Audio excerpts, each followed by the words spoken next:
Are you in a panic about what's happening to your foliage? Is it all turning brown? You have big, large spots. It looks like it's dead, and you're getting worried what to do with it? Well, I'm here to help you out. I'm here today with Annette Heistoffer, who is the horticulture agent for Davis County. I'm Joyce Riney, a master gardener, and I'm going to be talking to Annette about what is this that's on our plants and what do we do about it. So Annette, what are you seeing on these plants? What kind of calls have you been getting about the disaster everybody's seeing? I have been seeing and hearing about brown patches on plants, such as the autoleucon cherry laurel, hollies, boxwoods, and nandinas. They really look bad, and I agree. However, we're just not sure what that plunging temperature of going from the 50s down to -3 is going to do to the plants as a whole. Will they still come back? I'm not sure yet, and we need to wait. We need to wait until we start seeing some budding occur on these plants, as well as some leaves coming out. I don't recommend pruning off the dead at this point, what looks dead, because then we can encourage those plants to grow.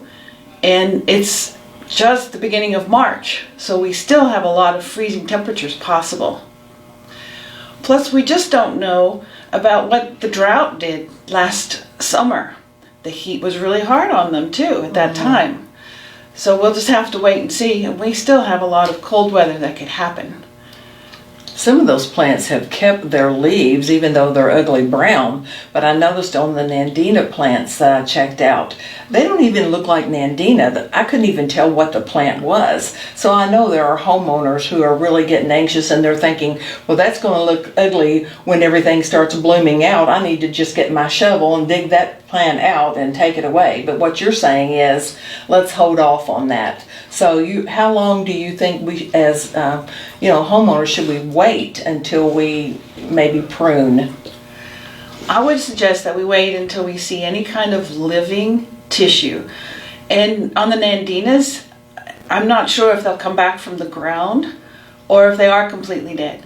The other thing you can do is the scratch test. Either take your thumbnail or a knife and gently scratch on the stems. If there's anything green left, then there's some hope. But again, we have to then wait until we see about the freezing, and of course our average frost-free day is about April 18th through the 20th. So I would suggest that we wait until May. And there may be a long time that we see ugly, but if you don't have in your budget to replace all your nandinas or all your shrubs, then the choice would be to wait and possibly think too about training over time. Some of the hollies, if they've been completely defoliated and they start coming out next to the trunk, you're going to have to prune judiciously to get that shaped back. If you don't want to spend all that time, then you might consider replacing. But at this point, it's a wait and see game. It's really hard for homeowners and gardeners to wait. We're in that period now where we're waiting for a whole lot of things, I think. We're all anxious to get outside. But if you have questions about your plants and you need more information, the Extension office is always here. You can get a lot of information here. And if you don't know about pruning, we have different types of brochures that you can pick up that will give you some information about pruning. So if you are still in a panic and you're having a difficult time waiting, or if your neighbors are asking you about the browning on their plants, be sure to share this video and visit your local Extension office here on the OCTC campus. Thank you.